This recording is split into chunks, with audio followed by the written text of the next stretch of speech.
This is the gentleman from North Carolina, Mr. Bishop, for 5 minutes questioning. Thank you, Mr. Chairman. Mr. Blazakis, is that how you say it, or Blazakis? Potato, potato. My grandmother would say Blazakis, I say Blazakis. Blazakis, thank you, sir. One point that you've made, it's interesting, as I listen to the witnesses, I think it sounds like a very tough nut to crack. And I understand this FTO designation thing has been out there for a while, and I hope I come to that with you, Mr. Blazakis. But I want to first get at the last thing Mr. Magaziner was referring to, and you have in your testimony that the Senate says the report information from Mexican authorities, I don't, whether they're reliable or not, I can't tell from without further looking at it, but found that approximately 70–90% of guns found in criminal investigations are linked to the United States. Then your next sentence, this figure tells us that the availability and accessibility of guns within the United States renders their feasible illicit transfer. So I want to make sure I understand this. Are you saying that just the fact that we have broad Second Amendment rights and Americans have, I've got a Glock 19, is that we can't stop Mexican drug cartels because of that?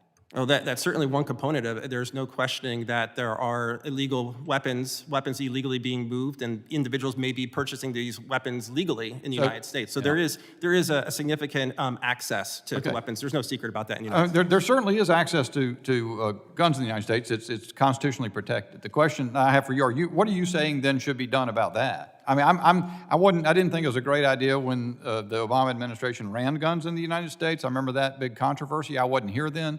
So that seems dumb, and I think if there are ways to stop trafficking guns across the border southward, I'm for that. But what beyond that are you saying? Do you think we just need to repeal the Second Amendment? I just want to understand what you're proposing. No, not at all. Not the repeal of the Second Amendment, but I think careful consideration about who should have access to guns is particularly important, and what kinds of weapons should be accessible to the American public.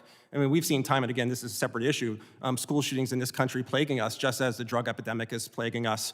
Access to AR-15s, automatic weapons, some of these things absolutely need to be explored and taken seriously. But in addition to that, as I mentioned before, the challenge of the border and these weapons going illegally across the border, there are things that you can do short of looking at arms control related gun laws in America that would be helpful. As I mentioned, responding to Mr. Magaziner, the use of AI technology, bolstering our border officials' capabilities to look at what's going outbound. A lot of that requires intelligence as well. Who are going across the border bringing these weapons? And that's a thorny issue as well, constitutionally, in terms of the investigation of Americans here. So these are quite a few issues I would explore. Okay, I hope I'll have a chance to come back to you. Mr. Urban, I was interested in looking at your model that was on the diagram in your testimony, and I found myself sort of surprised that with all the advances made, the suspicious activity reports that financial institutions do, and they do them by the ton, that the success we've had in interdicting terrorists moving money, that we actually, you mean that this is really a model that can money launder, Chinese money brokers can money launder proceeds from illicit drug transactions in huge quantities in order to supply Chinese who want to exercise, use money in the United States? Why are we not having success in breaking that up? It's classic money laundering, isn't it? It's the cash that's here that's bought by Chinese nationals after the Chinese broker receives the proceeds. It's disconnected from the financial system. So there's...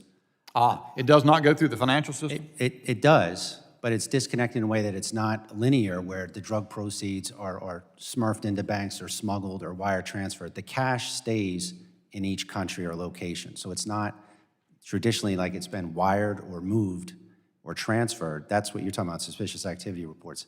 This is the dollars stay in the U.S., pesos stay in Mexico, and RMB stays in China. I would think the source of that money in those accounts would be suspicious to a financial institution handling it. So that it may be something that it requires deeper than here. I want to get one more question in, or what comment. It does seem to me, you mentioned WeChat though. Yes. And so you got that social media network. There's an article in the Wall Street Journal that comes out today. Instagram connects vast pedophile network. It's really, I didn't get a chance to read the entire article. It's really shocking. Ms. Ford Maldonado, you talked about, of course, child trafficking is a phenomenon that we see.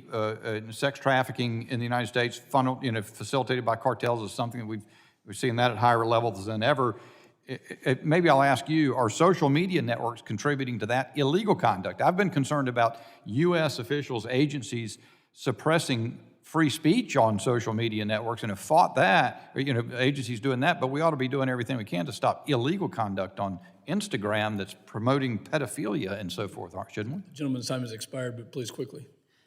Yes, 100%. I think there's a lot of social media platforms that are very responsible for what's going on. And we've also done a lot of research on social media platforms being used to recruit people to take place in trafficking and smuggling and all of the illegal activities. Gentleman's